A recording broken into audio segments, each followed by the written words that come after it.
မင်္ဂလာပါခင်ဗျာဒီဗီဒီယိုမှာတော့ဒီ Kryptonia ဆိုတဲ့ website ကိုဘယ်လိုအသုံးပြုရမလဲဆိုတော့ပြောပြသွားမှာဖြစ်ပါတယ်အဲ့တော့ဒီ Kryptonia ဆိုတာကျတော့ကိုယ့်ရဲ့follower များလာအောင်ကိုယ့်ကို upvote ပေးတဲ့လူများလာအောင်ဒါမှမဟုတ်လဲကိုယ့်ရဲ့referral link တစ်ခုခုကိုပေါ့နော်တခြားလူကလာပြီးတော့ upvote sign up လုပ်အောင်ဆိုပြီးတော့အဲ့လိုရွေးချက်တွေနဲ့ပေါ့ဒါလုပ်တာဖြစ်ပါတယ်ဒါမှမဟုတ်တခြားနည်းတစ်ခုလည်းသုံးလို့ရတယ်ဘယ်လိုလဲဥပမာကိုယ့်ရဲ့ YouTube page ကိုပေါ့နော် subscribe လုပ်ခိုင်းတာတို့ဒါမှမဟုတ်လေကိုယ် favorite ကို like လုပ်ခိုင်းတာတို့စသဖြင့်ပေါ့နော်အခုသုံးမယ်ဆိုရင်သုံးရတာပေါ့ဒါထားပါဒီမှာဆိုရင်ဒါကျွန်တော်တို့ပထမဆုံးဒီမှာ test ဆိုတာရှိတယ် test ဆိုတဲ့ထဲမှာဒီ cryptocurrency exchange ပေါ့နော် before ဒီ exchange ကိုမလုပ်မှာပေါ့ဒါပါဒီ exchange ကိုသူ့ referral link တစ်ခုရှိမှာပေါ့နော်ဒီမှာပေးထားပါတော့ကျွန်တော်ဒါနှိပ်ကြည့်လိုက်referral link တစ်ခုပေးထားမယ်ပေါ့နော်အဲ့ဒါဆိုရင်သူ့ကို follow လုပ်ထားမှာလေဒီမှာထားပါဒါ30 activity score ပေါ့နော်ဒီဟာ activity score က30ဖြစ်နေမှသာလေဒီ test ကိုလုပ်လို့ရမှာပေါ့အဲ့တော့ဒီမှာကျတော့ register ID ဆိုပေးတာဒါကတော့သူ referral link ကိုကျွန်တော်နှိပ်ပြီးတော့သွားပြီးတော့ဒီ sign လုပ်ပြရမှာပေါ့ဒါ referral လုပ်ခြင်းလို့ပေါ့ဟိုမှာတော့ဒါကို free လုပ်တာပေါ့နော် free လုပ်တယ်ဒါပေမဲ့ဒီမှာကတော့ Kryptonia မှာတော့တစ်ခုပြန်ရတာပေါ့နော် coin တစ်ခုပြန်အဲ့ coin တစ်ခုကိုကနေပြီးတော့ခုပိုများ upvote လာပြီးအောင်ပေါ့နော်ဒါမှမဟုတ်လည်းပြန်ရောင်းရင်လည်းရောင်းလို့ရတယ်ပေါ့အဲ့လိုစပြီးတစ်ခုလုပ်လို့ရတယ်အဲ့လိုလည်းကားတော့ဘာမှလည်းကားတော့ဖြစ်မှာပေါ့နော်ဒါဆိုရင် video page ပေါ့နော် video page ကို visit လုပ်အောင်ဒါကျွန်တော်ဆိုလဲဒီမှာတစ်ခုလုပ်ထားတာရှိတယ်ဒီမှာဒီနေ့တော့33နဲ့ဆိုရှိတာ subscribe my YouTube page ပေါ့နော်ကျွန်တော် YouTube page ကို subscribe လုပ်ရင် block ပေးမှာပေါ့33ပြီးတော့ claim လုပ်လို့ရတယ်အဲ့လို claim လို့ရအဲ့တော့ကျွန်တော်33ပေါ့နော်တယောက်ကို33ပေးထားတယ်အဲ့ဒါကိုအဲ့ဒီပေါ့နော် claim လုပ်သွားလို့ရတယ်အဲ့လိုဒါလည်းလိုပဲဒီမှာဒီတစ်ခုပေါ့နော်သူပေးတာ test ကိုလုပ်လိုက်တာနဲ့ပြန်လဲပို့တော့ဆက်ပြန်ပြီးတော့နော်ဟုတ်ပြီအဲ့တော့ဒါဝါကူဆိုင်ဝီကူဆိုင်လို့ဒီမှာ200နှစ်ရတယ်ကျွန်တော်ပုံမှန်မှာတော့9မရ free ပေါ့နော်အဲ့တော့ဒီကောင်ကိုသုံးရတာအဆင်ပြေပေါ့မပိုင်ဘောလည်းအဲ့လိုပေါ့ပိုင်ဘော80ရတယ်ပိုင်ဘောကိုကျွန်တော်တို့ free လုပ်ခိုင်းတယ်ဟောရက်လို့ရနော်ကျွန်တော်ဒီမှာလုပ်ရင်ဆက်ပြောနော်upvote ပုံလေးပေါ့အဲ့တော့ဒီမှာဆိုရင် upvote ကိုပြမယ်နော် upvote ဆိုရင်ဒီမှာ upvote နေလိုက်နေပြီးပါရင်သူဘာမှမလုပ်သူ follow လုပ်စားလည်းမလုပ်သူ upvote ပုံလေးပဲနော်ဟိုဒီအောင်နေလေ complete task ကိုနေလိုက်ဒီမှာ estimate ခုပေါ်တော့ကျွန်တော် upvote လုပ်ပါနော်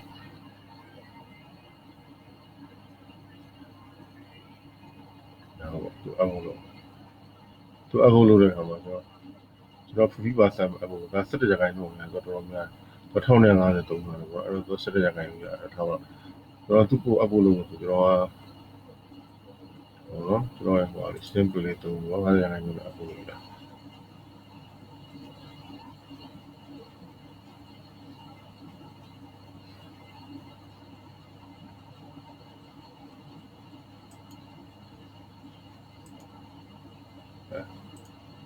ရအောင်လို့ထားပါတော့ဒါပေမဲ့ upvote လုပ်တယ်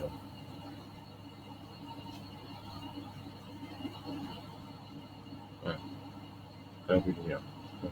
ဟုတ်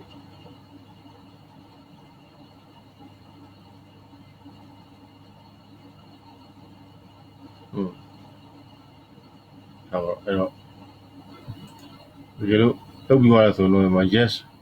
ဟောနော် complete this task ပေါ့နော်တကယ်လို့ခုကကျွန်တော်မလုပ်တာတော့ no တကယ်လို့လုပ်ပြီးသွားရင်ဒီကောင်နှိပ်ပြီးစဉ်းနေတာတော့ free ဒီကပေါ့ subquan clean လုပ်ရကျွန်တော် no နေလိုက်မယ်ဘာလို့ကျွန်တော်မလုပ်ထားရတယ်ကိုကျွန်တော်ကြည့်တော့အဲ့တော့ဒီမှာဆိုရင်ဒီ test တွေအကုန်လုံးဖတ်ကြည့်ပြီးလုပ်လို့ရတယ်ဒါဆိုရင်ဒီမှာဒီ calling သူစီမှာ coin superior coin သွားကြောင်းလို့ရတယ်နော်ဘလို့မြင် data replace လိုက်ပါကြပေါ့ဒါလို့60ပေးမယ်နော်ဟုတ်ပြီလောဆယ်တော့ဘလို့တိတ်ကိုထားပါဆိုတော့ပုံမှန်လိုက်မယ်နော် test လုပ်ပြီးတာနဲ့ဆိုင်နေဒီသူ့မှာသွားပြီးတော့ claim လုပ်လိုက်ရတယ်နော်ဟုတ်ပြီ အဲ့ဆိုကျွန်တော် test တစ်ခု create လုပ်မှာဟုတ်ပြီအဲ့တော့ဒီမှာတစ်ခုရှိတာဒီမှာ947လားကျွန်တော်လက်ထဲမှာရှိတယ်ဒါတော့378ဆိုတာကျွန်တော်လုပ်ထားတယ်ဒါပေမဲ့ကျွန်တော်လက်ထဲကိုမရောက်သေးဘူး14ရက်နေပြီးတော့ရောက်ပါပေါ့နော်ဟုတ်ပြီအဲ့ဆိုရင်ဒီ test တစ်ခု create လုပ်တာကိုလည်းကျွန်တော်ပြောပြမယ်ဒါပေမဲ့ပြောဆိုတော့ဟို referral ပေါ့နော်ဒီ referral တွေကိုဘယ်လိုပေးမလဲပေါ့ဒါဟော referral ရှိမယ်ဒါတော့ကျွန်တော်ရဲ့ referral code ပေါ့နော် referral code copy code လာလုပ်လို့ရတယ်ဒါမှမဟုတ်လည်း copy link ဆိုရင်တော့ဒီမှာဒီ link ကိုကူးပြီးတော့အဲ့ link ကို Facebook ထားကိုတနေရာမှာ share လိုက်ရအောင်နော်ကျွန်တော်က following လုပ်တဲ့လူ follower တွေ35ရှိတော့နော် publication 100ရှိတယ်အဲ့ဒီဆိုတာဆိုတော့30ဆိုကျွန်တော်နှစ်ခုပဲလို့ရတယ် connection 1ပဲရှိတယ်ဟုတ်ဒါဆိုရင်သူ့ကိုဒါ view ကြည့်ရမှာဒါကြည့်လိုက်Renica ပေါ့နော် Renica ဒီမှာ kiss set ဆိုတာရှိတယ်ဒီ kiss set ကနေသူ့ကိုပေးလို့ရတယ်ဒီမှာဘယ်လောက်ပေးမလဲပေါ့နော်ကျွန်တော်ဆိုပြီးတော့1ပေးမယ်ဆိုနှိပ် remove ထည့်ခြင်းဒီမှာနှိပ်ပြီးတော့ဒီမှာ click ကိုနှိပ်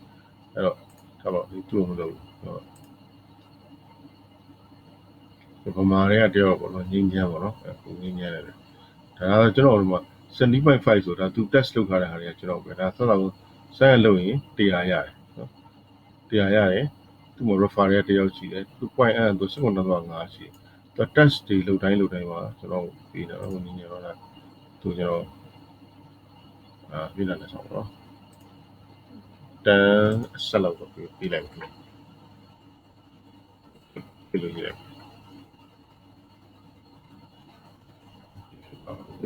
ဒီဆိုရင်လည်းအချို့ရက်ပြီးပြီ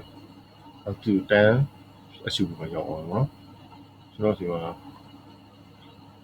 ဖြစ်သွားနော်ဒီညကိုတန်းဆက်ပေးလိုက်တယ်ဒီမှာဆိုရင်ရော့တော့ဘူးလို့မျိုးဟုတ်အပ်ပြီးသွားရင်ကျွန်တော်တို့ဟို referral ယူတာလည်းရပြီးပါပြီရပြီးတော့အဲ့ဆိုရင် test တစ်ခုဘယ်လိုလုပ်လဲပေါ့နော် test တစ်ခု create လုပ်မယ်ဒီ create လို့ကျွန်တော်ဒီ test ကိုသွားလိုက်test ကိုတိုင်းမှာ create လုပ်နေတိုက်တယ်ပေါ့မခေါင်းတယ်ဒီမှာခေါင်းနေကြီးရမှာခေါင်းတယ်ကိုကြိုက်တဲ့ခေါင်းတွေပေါ့အင်္ဂလိပ်လိုရေးပြရမှာနော်ကျွန်တော်ဒီမှာ follow me stream ရဲ့ upload ဖိုင်လည်းကျွန်တော်သုံးနေတာပေါ့နော်ဒါဟုတ်ပြီအဲ့လိုပဲဒီ test description မှာလည်းကိုကြိုက်သူကြီးဆိုတော့ဟိုမှာတက်သလိုပဲပါလဲဆိုတော့ဟို upload my post မှာတော့ပေါ့နော်အဲ့လိုမျိုးစာမျိုးတစ်ခုရေးလိုက်ပေါ့နော် follow me stream ပါညောဒါမှမဟုတ်လည်း subscribe my YouTube video ပေါ့ဒါမှမဟုတ် like my Facebook page ပေါ့စာမျိုးအဲ့လိုမျိုးရေးနေရတယ်နော်အဲ့တော့ဒီမှာကျတော့ကိုလုတ်ချင်တဲ့ကိုလူခိုင်းချင်တဲ့နေရာ page ကိုဒါဆို stream page ပေါ့နော်ဟိုမှာ stream page တွေထည့်တယ်နောက်တော့ဒီနေရာကျတော့ကို file တစ်ခုခုကိုထည့်ချင်တယ်ဆိုဒီမှာထည့်လို့ရတယ်browser ကျတော့ block ပေးတယ်ကျွန်တော်တို့အများကြီး33ပေးတယ် test computer ဆို3ဆိုတော့100ဖြစ်သွားမှာပေါ့နော်ဒီမှာဆိုရင်50ကလေး50ပေးမှဆိုရင်55ရောက်ဆိုရင်250ပေါ့သူကပြီးတဲ့ test ပေါ်မှာမူတည်ဟိုပေါ့ပမာတော့3ဘောတော့မူတည်ပြီးတော့သူပေးလိုက်တဲ့ဟိုပေါ့သူပေးမဲ့ app ကနေကွာသွားမှာပေါ့နော်ဆိုတော့ဒီမှာ normally only follower can complete your match ပဲပါဆိုရင်အဲ့ဒါဆိုရင်အဲ့လူကကျွန်တော် follow လုပ်မှသာလျှင်သူက test ကိုလုပ်လို့ရမှာနော်နောက်တစ်ခုက attachment require ပေါ့ attachment require ဆိုတော့ကိုမှကိုတစ်ခုခု sign up လုပ်ခိုင်းနေပါညာဆိုရင်သူကကိုတကယ် sign up လုပ်လို့ဆိုတော့သူကသိဖို့လို့အဲ့ခါကျကို attachment လေးကိုသူ file ကိုစီပို့ပေးရတယ်အဲ့လို reputation score ကြအဲ့လိုပဲဒီမှာသူကြိုက်လို့ထည့်တယ် reputation score မှာ100လောက်ထည့်မယ် reputation score က100ဒီ score 30ကို100စပြီးတော့ထည့်လို့ရတယ်နောက်တော့ဒီ connection ကိုယ့်ရဲ့ connection ဆိုတော့ကိုယ့် align နဲ့ကိုယ့် downline နဲ့ပဲဒီကို test ကိုလုပ်လို့ရမှာပေါ့နော်အဲ့လိုဟုတ်ပြီအဲ့ဆိုရင်975 973 97 ဆိုတော့10ပြလိုက်တော့ဒါဆိုဖြစ်သွားပြီနော်ဒီကတော့မရသေးဘူးဟုတ်ပြီသူ့ကြံနေမှာရတော့မှာဖြစ်တယ်အဲ့ဟုတ်ပြီဒီလောက်ဆိုရင်တော့ပြီးရင် create နေရမယ်ဒါတွေကုန်ဖြစ်ပြီးပါတယ်နောက်တစ်ချက်ကကိုယ့်ရဲ့ပို့မှာ crypto ဆွာမှာသုံးမှဆိုရင် Kryptonia ဆိုတဲ့ test ကိုထည့်ပေးရမယ်ကိုယ့်ရဲ့ stream ပို့မှာချိန်ရပြည့်တော့မှဖြစ်တဲ့အတွက်ကြောင့်မလို့ကျွန်တော်ဒီလောက်နဲ့ပဲနားလိုက်ပါမယ်ဒီကရှင်းမိနိုင်ပါတယ် thank you ပါ